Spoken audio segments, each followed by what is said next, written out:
పానీపూరి అని ఉంటుంది, ఒక పవిత్ర పదార్థం. ఓ మురుక్కాల ఓ పక్కన ఓ బడ్డీ పెడతాడు వాడు, ఇంత పెద్ద సంచి ఎడతాడు, దాని నిండా ఏమిటో ఇలాగా మొత్తం బూర్లు ఖాళీ బూరుల్లో ఉంటాయి అన్నీ కూడాను, ఇంతంత గొట్టాలు. అదేమో చెదపడం, అందులో ఏదో రసమో నీరసమో ఏదో పోస్తాడు, అది తినడం, ఇంకా వై అన్న. వాడి చెయ్యి పవిత్రం, ఆ పానీ పవిత్రం, ఆ పూరి పవిత్రం, ఆ సంచి పవిత్రం, ఆ గరిటె పవిత్రం, పక్కన మురిక్కాల పరమ పవిత్రం. మన ఆరోగ్యాలు ఏమైనా బాగుంటాయా? రుచి ఒకటే కాదు, రుచితో పాటు శుచి ఉండాలి. అలాగని శుచి ఒక్కటే కాదు, శుచితో పాటు రుచి ఉండాలి.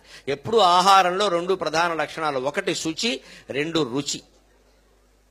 అందులోనూ ప్రథమ ప్రాధాన్యం శుచి, రుచి కాదు. శుభ్రమైందా కాదా, నీకు రుచి సరిపోతే అలాగా. రుచి బాగుండాలంటే మీకేం అక్కర్లా. రేపు ఫిబ్రవరి 14 వస్తుందండి, ఏమిటంటే దాని పేరు ప్రేమికుల దినోత్సవం, లవర్స్ డే. అదో డే పరిగెట్టు, ఏదో తద్దినంలాగా అదో ప్రేమికుల దినం. అంటే ఆ రోజుతో ప్రేమకి తద్దినం. పైగా ప్రభుత్వం వారు చాలా ఆలోచించి పెట్టారు. ఫిబ్రవరి 14 ప్రేమికుల దినోత్సవం, నవంబర్ 14 బాలల దినోత్సవం. అంటే సరిగ్గా 9 నెలల గ్యాప్ మధ్యలో చూసుకోండి మీరు. అంటే ఇప్పుడు ప్రేమించుకుంటే అప్పుడు పిల్లల ఖాయం, అనుమానం వెళ్ళా. సరిగ్గా 9 నెలలు, ఇది ఫిబ్రవరి 14, అది నవంబర్ 14, 9 నెలల గ్యాప్ ఆలోచించి పెట్టారు. 2 రోజులు కూడా ఎవరు పెట్టాడు, మహానుభావుడు. ఇప్పుడు ప్రేమించుకోండి ఇందిరా పార్కులో, అప్పటికి పిల్లాడు పుట్టేయడం ఖాయం, వాడికి బాలల దినోత్సవం చేసేయచ్చు. ఆ రోజు జరగబోయే పెద్ద మోసం ఏమిటి ఇప్పుడే చెబుతున్నా. ఇప్పటి నుంచి నిలవుండి అమ్మకం కాని కేకులన్నీ మొత్తం ఈ బేకరీల వాళ్ళందరూ ఆ రోజు మీకోసం పెట్టి ఐ లవ్ యూ అని ఒకటి రాస్తాడు, ఎంత అందులో అంతే, మొత్తం పట్టుకుపోతారు. మనకి ఐ లవ్ యూ కనపడితే చాలా, అది కేక రేక మనకి అక్కల, ఐ లవ్ యూ ఉంది, అది ఒకటేనా ఇంకా. అందుకే వాడు అమ్మేస్తాడు తేలిగ్గా. 10 రోజుల క్రితం తయారు చేసి వాసన వచ్చే కేకు మీద కెమికల్స్ జల్లేసి నీకు ఆ వాసన తెలియకుండా చేసేసి పైన ఐ లవ్ యూ రాసేస్తాడు. ఇవాళ మొత్తం ఆకర్షణీయత ప్రధానంగా వ్యాపారం జరుగుతోంది. మనం ఆ మోసంలో పడిపోవలసిందేనండి.